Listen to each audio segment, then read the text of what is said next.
வணக்கம். All franchise partners and leaders அனைவருக்கும் இனிய வணக்கத்தை தெரிவிச்சுக்கிறேன். டுடே இன்றைக்கி என்ன மாதிரியான சப்ஜெக்ட் பார்க்க போகிறோம் அப்படின்னா, நம்மளுடைய ஒரு சூப்பரான சப்ஜெக்ட்டு. இதில் பார்த்திங்கன்னா how to drain a new distributors.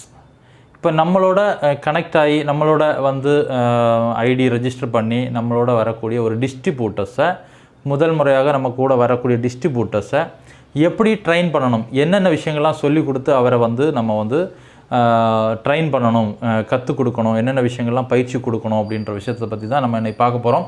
அதில் முதல்ல எல்லாருமே பார்த்திங்கன்னா ஒவ்வொரு நாளும் புதிய புதிய டாப்பிக்கோடு உங்களை சந்திக்கிறேன், இந்த வீடியோ மூலமாக சந்திக்கிறேன். அதனால் நீங்கள் எல்லாருக்குமே ஒரு இன்ஃபர்மேஷன் என்ன அப்படின்னு பார்த்தீங்கன்னா, நம்ம லைவாக நிறைய விஷயங்களை படிக்க வேண்டியது, ஏன்னா இன்றைக்கி லைவில் பார்த்திங்கன்னா எல்லாராலையும் சரியான நேரத்தை ஒதுக்கி நம்மளால் கற்றுக்க முடியாதனால தான் இன்றைக்கி நான் கற்றுக்கிட்ட விஷயத்த உங்களுக்கு என்ன பண்ணுறேன், ஷேர் பண்ணுறேன். ஏன்னா இன்றைக்கி நான் கற்றுக்கிட்ட எல்லா விஷயத்தையுமே ஒரே நாள் இப்போ ஃபுல் டே ட்ரைனிங் வச்சா கூட என்னால் என்ன பண்ண முடியாது, உங்களுக்கு கற்றுக் கொடுக்க முடியாது. அதனால தான் நான் பார்த்திங்கன்னா இந்த மாதிரி சின்ன சின்ன வீடியோஸாக போட்டு உங்களுக்கு நான் என்ன பண்ணுறேன், கற்றுக் கொடுக்குறதுக்கு ட்ரை பண்ணுறேன். மேக்ஸிமம் முடிஞ்ச அளவுக்கு நீங்கள் என்ன பண்ணுங்கள்,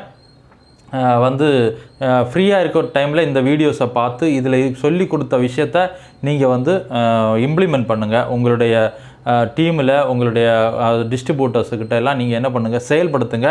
நிச்சயமாக உங்களுக்கு என்ன கிடைக்கும், ஒரு பவர்ஃபுல் ரிசல்ட் கிடைக்கும். ஓகேவா, பார்க்கலாமா?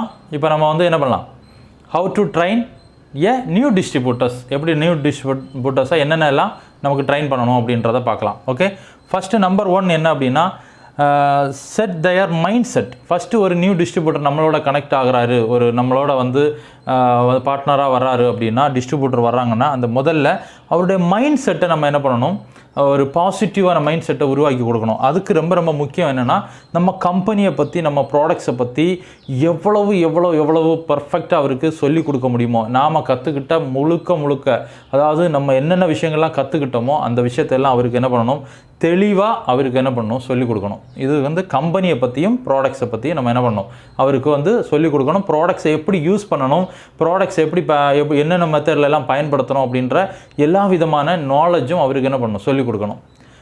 நம்பர் 1. நம்பர் 2 என்ன அப்படின்னா, ப்ராடக்டுடைய நாலேஜை எந்த மாதிரி நம்ம பயிற்சி எடுக்கணும் அப்படின்றது தான் நம்ம ரொம்ப இம்பார்ட்டன்ஸ். இன்றைக்கி பார்த்தீங்கன்னா சில டீமில் எல்லாம் ட்ரைனர்லாம் அவ்வளோ வெளுத்து வாங்குறாங்க. எனக்கே ஆச்சரியமாக இருக்குது. சில டீமில் எல்லாம் பார்த்தீங்கன்னா பவர்ஃபுல்லாக ட்ரைனிங் நாலேஜ், ப்ராடக்ட் நாலேஜ் அவ்வளோ சூப்பராக எடுக்கிறாங்க. சில நபர்களுக்கு அவ்வளோ தூரம் நாலேஜ் எடுக்க முடியல. அப்போ எடுக்க முடியாதவங்களுக்கும் எடுக்கிறவங்களுக்கும் நம்ம ஒரு சிம்பிளாக ஷார்ட்டாக ஒரே ஃபார்முலாவில் நம்ம சொல்லிக் கொடுக்கணுன்னா, நம்ம எஃபிஏ அப்படின்றது ப்ராடக்டுடைய ஃபியூச்சர்ஸ், ப்ராடக்டுடைய பெனிஃபிட், ப்ராடக்டுடைய அட்வான்டேஜஸ், இந்த மூணுத்தையும் நம்ம என்ன பண்ணணும், தெளிவாக நம்ம ஒவ்வொரு ப்ராடக்ட்டுக்கும் நம்ம ப்ரிப்பேர் பண்ணிட்டோன்னா, இந்த ப்ரிப்பேர் பண்ண விஷயத்தை நம்மளோட புதுசாக ஜாயின் பண்ணியிருக்கக்கூடிய டிஸ்ட்ரிபியூட்டர்ஸுக்கு என்ன பண்ணணும், நம்ம ட்ரைன் பண்ணணும், அவருக்கு சொல்லிக் கொடுத்து அவரை ப்ராக்டிஸ் பண்ண வைக்கணும். 3வது பாருங்கள், கஸ்டமர். அதாவது எந்த மாதிரி கஸ்டமரை நம்ம டார்கெட் பண்ணணும், டார்கெட் மார்க்கெட்டில் நம்ம மார்க்கெட்டில் இருக்கக்கூடிய கஸ்டமர்ஸ், எந்த மாதிரி கஸ்டமர்ஸை நம்ம என்ன பண்ணணும், நம்ம கவர் பண்ணணும் அப்படின்றத அவருக்கு சொல்லிக் கொடுக்கணும். ஏன்னா எல்லாருக்கிட்டையும் போய் என்ன பண்ண முடியாது, நம்ம ப்ராடக்ட்டை பற்றி எக்ஸ்பிளைன் பண்ணிட்டு இருக்க முடியாது. அப்போது டார்கெட் மார்க்கெட், டார்கெட் ஆடியன்ஸை கண்டுபிடிக்கணும், டார்கெட் கஸ்டமரை கண்டுபிடிக்கணும். அப்படின்னா அதுக்கு நம்ம ரொம்ப முக்கியமான விஷயம் அவேர்னஸ் போஸ்ட். என்ன போஸ்ட்டு, நம்மளோட வாட்ஸ்அப்பில், ஃபேஸ்புக்கில், நம்மளோட யூடியூப்பில் எல்லாத்துலேயுமே நீங்கள் சோஷியல் மீடியாவில் இருந்தீங்கன்னா நீங்கள் பண்ண வேண்டியது அவேர்னஸ் போஸ்ட் என்ன பண்ணணும், அவேர்னஸ் போஸ்ட்டை மெயின்டைன் பண்ணணும். அதுக்கு அடுத்தது நம்ம இப்போ அழகாக சூப்பராக செஞ்சிட்ருக்கோம் என்கொயரி போஸ்ட். அதாவது என்கொயரி வர்றது மாதிரியான ரிசல்ட் ஓரியன்டான போஸ்ட்டுகள் எல்லாம் நம்ம என்ன பண்ணிகிட்ருக்கோம், இப்போது போஸ்டிங் பண்ணிகிட்ருக்கோம். மார்க்கெட்டில் நம்ம மார்க்கெட்டிங் பண்ணிகிட்ருக்கோம். அப்போ நமக்கு கரெக்டான டார்கெட் கஸ்டமர்ஸ் நம்மளால் என்ன பண்ண முடியும், ஐடென்டிஃபை பண்ண முடியும். ஓகே, இதை நம்ம யாருக்கு சொல்லிக் கொடுக்கணும், நியூ டிஸ்ட்ரிபியூட்டர்ஸுக்கு ட்ரைன் பண்ணி கொடுக்கணும். ஏன்னா அவங்க முதல்ல எடுத்த உடனே எல்லாத்துக்குமே என்ன பண்ணுவாங்க, ப்ராடக்ட் எல்லாம் எல்லாருக்குமே போட்டுருவாங்க. ப்ராடக்ட் எல்லாருக்கும் போட்டாச்சுன்னா ஒரு ப்ராடக்ட் விற்பனையாளர் மாதிரி என்ன பண்ணிடுவாங்க, மைக்கேல் அவருடைய சர்க்கிளும் சரி, அவருடைய ஃப்ரெண்ட் சர்க்கிளும் எல்லாருமே இவரை ஒரு ப்ராடக்ட் விற்பனையாளர் மாதிரி என்ன பண்ணுவாங்க, நினச்சிடுவாங்க. அதனால் நீங்கள் முன்னாடியே ஃபஸ்ட்டு ஒரு புதிய டிஸ்ட்ரிபியூட்டர் வந்தால் இதெல்லாம் நீங்கள் என்ன பண்ண, அவருக்கு தெளிவாக சொல்லி கொடுத்தீங்கன்னா அவர் ஈஸியாக என்ன பண்ணுவார், அதை செயல்படுத்த ஆரம்பிப்பார். ஓகே, அடுத்தது 4வது காம்படிட்டர் அனாலிசிஸ். அதாவது நம்ம ப்ராடக்டை பற்றி நமக்கு நல்லா தெரியும் நம்ம ப்ராடக்டோட ஃபியூச்சர்ஸ், நம்ம ப்ராடக்டோடைய பெனிஃபிட்ஸ், நம்ம ப்ராடக்டோடைய அட்வான்டேஜஸ் பற்றியெல்லாம் நம்ம நல்லா வந்து பயிற்சி எடுத்துருக்கோம், நல்லா வந்து கற்றுக்கிட்டு இருக்கோம். ஆனால் புதுசாக வரக்கூடிய டிஸ்ட்ரிபியூட்டர்ஸுக்கு பார்த்தீங்கன்னா நம்ம சொல்லிக் கொடுக்குறோம். அது சொல்லிக் கொடுத்தா மட்டும் போதாது, மார்க்கெட்டில் இருக்கக்கூடிய காம்படிட்டர் ப்ராடக்டோடைய அனாலிசிஸையும் நம்ம என்ன பண்ணணும், சொல்லிக் கொடுக்கணும். இன்றைக்கி மார்க்கெட்டில் இப்போ நம்மளுடைய 95 அப்படின்ற ப்ராடக்ட்டுக்கு காம்படிட்டர் ப்ராடக்ட்டில் என்னென்ன இருக்குது, அதில் அவங்களுடைய ஃபியூச்சர் பெனிஃபிட் அட்வான்டேஜஸ் என்ன அப்படின்றத நம்ம என்ன பண்ணணும், சொல்லி கொடுத்துட்டோம் அப்படின்னா அவருக்கு வந்து இதுக்கும் ரெண்டுக்கும் மார்க்கெட் ப்ராடக்ட்டுக்கும் நம்ம ப்ராடக்ட்டும் என்ன டிஃப்ரெண்ட் அப்படின்றத தெரிஞ்சுக்கிட்டாருன்னா அவருடைய சர்க்கிளில், அவருடைய ஃப்ரெண்ட்ஸ் ஃபேமிலி சர்க்கிள் எல்லாம் சூப்பராக நல்லா வந்து எக்ஸ்பிளைன் பண்ணுவாங்க. அந்த ப்ராடக்ட்டுக்கும் நம்ம ப்ராடக்ட்லேயும் என்ன டிஃப்ரெண்ட் இருக்குன்றதை அழகாக பேசுவார். அப்படி பேச வச்சுட்டிங்கன்னா ஒரு டிஸ்ட்ரிபியூட்டரை பர்ஃபெக்டாக இந்த 4 விஷயத்தையும் நீங்கள் பொறுமையாக நிதானமாக அவருக்கு சொல்லி கொடுத்து அவர் எந்த அளவுக்கு இதை கற்றுக்கிட்டு இருக்காரு அப்படின்றத கேட்டு தெரிஞ்சுக்கிட்டு இன்னொரு முக்கியமான விஷயம் என்ன அப்படின்னா, டிஸ்ட்ரிபியூட்டர்ஸ் நம்ம கற்றுக் கொடுத்துருவோம், ஆனால் அவர் எந்த அளவுக்கு புரிஞ்சுக்கிட்டாரு அப்படின்றத யாருமே கேட்குறதே கிடையாது. அப்போது நீங்கள் முக்கியமாக வந்து பண்ண வேண்டியது கஸ்டமர், உங்களுடைய டிஸ்ட்ரிபியூட்டர்ஸுக்கு நீங்கள் இந்த 4 விஷயத்தையும் அவருக்கு ஸ்டடி பண்ணி கொடுத்துட்டிங்கன்னா அவர் இது எந்த அளவுக்கு ப்ரிப்பேர் பண்ணியிருக்காரு, எந்த அளவுக்கு இதில் வந்து அவர் வந்து ஸ்டடி பண்ணியிருக்காங்க அப்படின்றத நீங்கள் கேட்டு தெரிஞ்சுக்கணும். அப்போ கேட்டால் நம்ம வந்து தப்பாக நினச்சிக்குவாங்களோ கிடையாது. நீங்கள் கேட்டு ஒவ்வொரு இது சம்மந்தமான ஒரு கம்பெனியை பற்றினா நீங்கள் கம்பெனியை பற்றி ஒரு சில கேள்விகள் கேட்டாலே ஈஸியாக என்ன பண்ணிடலாம், அவர் எந்த அளவுக்கு ப்ரிப்பேர் ஆகிருக்காருன்னு தெரிஞ்சுக்கலாம்.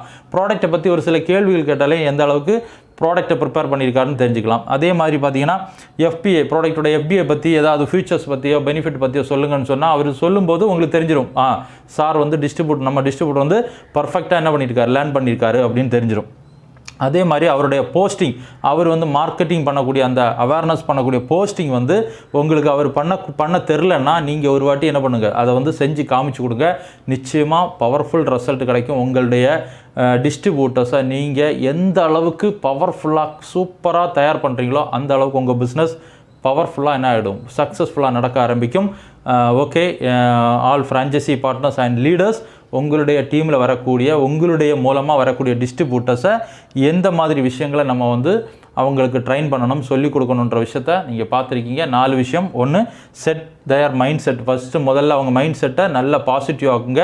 அவர் வந்து கம்பெனியை பற்றியும் ப்ராடக்ட்டை பற்றியும் அவர் பாசிட்டிவிட்டி ஆகணும். அப்போ தான் உங்களுக்கு என்ன வரும், அவருக்கு நம்பிக்கை, கான்ஃபிடென்ட் கூடும். 2வது, ப்ராடக்ட் நாலேஜ், பர்ஃபெக்டாக ப்ராடக்ட் நாலேஜ் என்ன பண்ணுங்கள், சொல்லிக் கொடுங்க. ரொம்ப ஷார்ட் அண்ட் ஸ்வீட்டாக ஃபியூச்சர்ஸ் பெனிஃபிட் அட்வான்டேஜஸ் சொல்லிக் கொடுங்க. 3வது, கஸ்டமர் டார்கெட், அதாவது கரெக்டான டார்கெட் கஸ்டமரை கண்டுபிடிக்கிறதுக்கு உண்டான ஐடியாஸை சொல்லிக் கொடுங்க. அவேர்னஸ் போஸ்ட் எப்படி போடணும், எப்படி என்கொயரி போஸ்ட் போடணும் அப்படின்றதெல்லாம் சொல்லிக் கொடுங்க. காம்படிட்டர் அனாலிசிஸ், எந்த மாதிரி நம்ம மார்க்கெட்டில் இருக்கக்கூடிய ப்ராடக்ட்டுக்கும் நம்ம ப்ராடக்ட்டும் என்ன டிஃப்ரெண்ட் அப்படின்றதையும் சொல்லிக் கொடுங்க. இது இவ்வளோத்தையும் சொல்லிக் கொடுத்து அந்த டிஸ்ட்ரிபியூட்டர்ஸை தயார் பண்ணிட்டீங்கன்னா இன்னும் உங்கள் பிஸ்னஸ் அடுத்தடுத்த லெவல் க்ரோத் ஆகிறதுக்கு மிகப்பெரிய வாய்ப்பு இருக்குது. Okay, thank you. இன்றைக்கி வந்து டுடே கிளாஸில் இன்றைக்கி சூப்பரான சப்ஜெக்ட் பார்த்தோம். நாளைக்கு மீண்டும் அடுத்தடுத்த சப்ஜெக்டோடு நம்ம மீட் பண்ணலாம். கங்க்ராச்சுலேஷன்ஸ். Thank you all leaders.